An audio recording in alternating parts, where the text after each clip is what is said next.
Hello friends, welcome to magic onion. ഇന്ന് നമ്മൾ ഉണ്ടാക്കാൻ പോകുന്നത് ഓട്സ് വെച്ചിട്ടുള്ള ഒരു റെസിപ്പിയാണ്.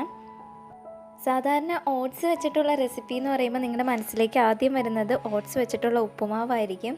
സാധാരണ എല്ലാവരും ചെയ്യുന്ന ഒരു റെസിപ്പിയാണ് ഓട്സ് വെച്ചിട്ടുള്ള ഉപ്പുമാവ്. നമ്മളിന്ന് ഉണ്ടാക്കാൻ പോകുന്നത് ഓട്സ് ഓംലേറ്റ് ആണ്. അപ്പോൾ അതിൽ നിന്നൊരു ഡിഫറെൻ്റ് ആയിട്ടുള്ളൊരു ടേസ്റ്റുള്ളൊരു റെസിപ്പിയാണ്, ഹെൽത്തി ആൻഡ് ടേസ്റ്റി റെസിപ്പിയാണ്. അപ്പോൾ ഇത് നമുക്ക് സിമ്പിളായിട്ട് തന്നെ റെഡിയാക്കി എടുക്കാം.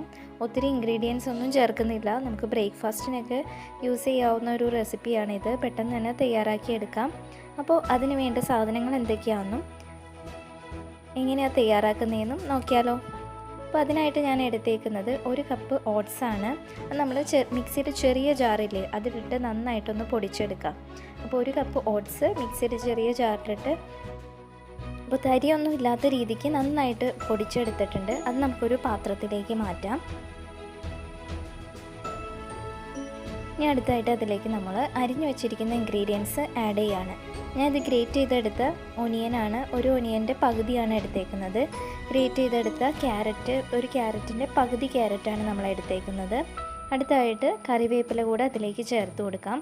ചെറിയൊരു കഷ്ണം ഇഞ്ചി കൂടെ ചേർക്കുന്നുണ്ട്. ചെറുതായിട്ട് അരിഞ്ഞെടുത്ത ഇഞ്ചി ചേർത്ത് കൊടുക്കാം. 4 പച്ചമുളകാണ് ചേർത്തേക്കുന്നത്. 4 വലിയ പച്ചമുളക് ചെറുതായിട്ട് അരിഞ്ഞതും കൂടെ അതിലേക്ക് ചേർത്തിട്ടുണ്ട്. ഇനി ആവശ്യത്തിനുള്ള ഉപ്പും കൂടെ നമുക്ക് ചേർത്ത് കൊടുക്കാം. നന്നായിട്ട് ഇതൊന്ന് മിക്സ് ചെയ്തെടുക്കാം. പൊടികളും നമ്മുടെ വെജിറ്റബിളും ഒക്കെ കൂടെ നന്നായിട്ടൊന്ന് മിക്സ് ആവുന്ന രീതിക്ക് നമുക്ക് ഇളക്കി കൊടുക്കാം.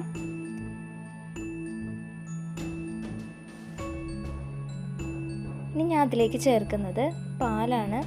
റൂം ടെമ്പറേച്ചറിലുള്ള പാലാണ് നമ്മൾ എടുത്തേക്കുന്നത്. അത് പകുതി പാൽ നമ്മൾ ആദ്യം ചേർത്ത് കൊടുക്കുകയാണ്. ഞാൻ ഒരു ചെറിയ കപ്പിന് 1 കപ്പ് പാലാണ് എടുത്തേക്കുന്നത്.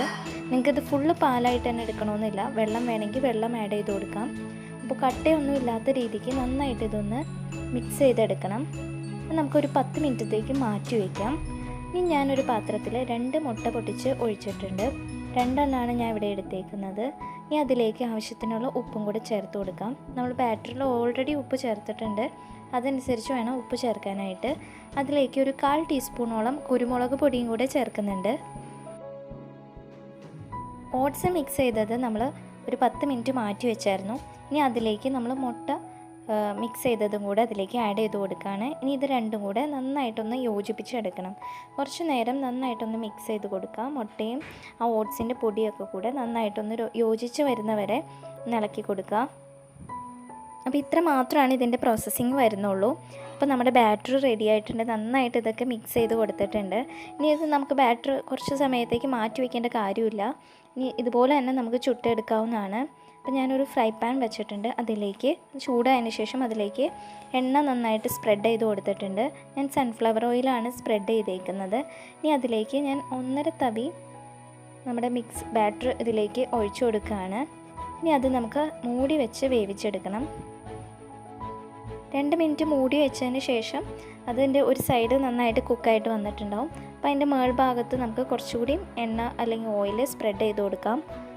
അതിനുശേഷം അത് മറിച്ചിട്ട് മറ്റേ സൈഡും കൂടെ നല്ലോണം വേവിച്ചെടുക്കാം. ഇപ്പോൾ 2 മിനിറ്റ് കഴിഞ്ഞിട്ടുണ്ട്. നമ്മുടെ ഒരു സൈഡ് അത്യാവശ്യം അടിഭാഗം വെന്ത് വന്നിട്ടുണ്ടാവും. അത്യാവശ്യം നല്ലോണം ഒരു സൈഡ് വെന്ത് വന്നിട്ടുണ്ട്. ഇനി നമുക്ക് മറ്റേ സൈഡും കൂടെ അതുപോലെ തന്നെ വേവിച്ചെടുക്കാം. ഇതിൻ്റെ മുകളിൽ കുറച്ച് ഓയിൽ വേണമെങ്കിൽ സ്പ്രെഡ് ചെയ്ത് കൊടുക്കാവുന്നതാണ്. അങ്ങനെ നമുക്ക് തിരിച്ചും മറിച്ചിട്ട് ഇത് നന്നായിട്ടൊന്ന് വേവിച്ചെടുക്കാം. 2-3 മിനിറ്റ് സമയം എടുക്കത്തുള്ളൂ കാരണം നല്ലോണം വെന്ത് വരാനായിട്ട്. കാരണം ഓട്സിന് ഒത്തിരി വേവ് വരുന്നില്ലല്ലോ. നന്നായിട്ട് വെന്ത് വന്നിട്ടുണ്ട്. ഇതുപോലെ തന്നെ നമുക്ക് ഫുള്ള് റെഡിയാക്കി എടുക്കാവുന്നതാണ്. ഒരു പ്രാവശ്യം ഇത് ചുട്ടതിന് ശേഷം നമ്മൾ ആ ഫ്രൈ പാൻ ഒരു നനഞ്ഞ തുണി വെച്ച് തുടയ്ക്കുകയാണെങ്കിൽ നല്ലതായിരിക്കും. ആ ടെമ്പറേച്ചർ ഒന്ന് ബാലൻസ് ചെയ്യാൻ വേണ്ടി ഒരു നനഞ്ഞ തുണി വെച്ച് തുടച്ചതിന് ശേഷം അതിനകത്ത് ഓയിൽ സ്പ്രെഡ് ചെയ്ത് കൊടുക്കുകയാണെങ്കിൽ നല്ലതായിരിക്കും.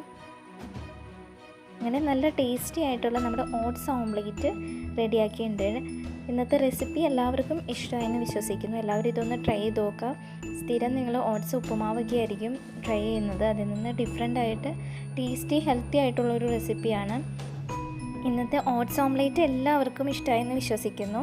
എല്ലാവരും ഇതൊന്ന് ലൈക്ക് ചെയ്യുക, മറ്റുള്ളവർക്ക് കൂടി ഒന്ന് ഷെയർ ചെയ്ത് കൊടുക്കുക. ചാനൽ ആദ്യമായിട്ട് കാണുന്നവർ അതൊന്ന് സബ്സ്ക്രൈബ് ചെയ്തേക്കുക. Thanks for watching.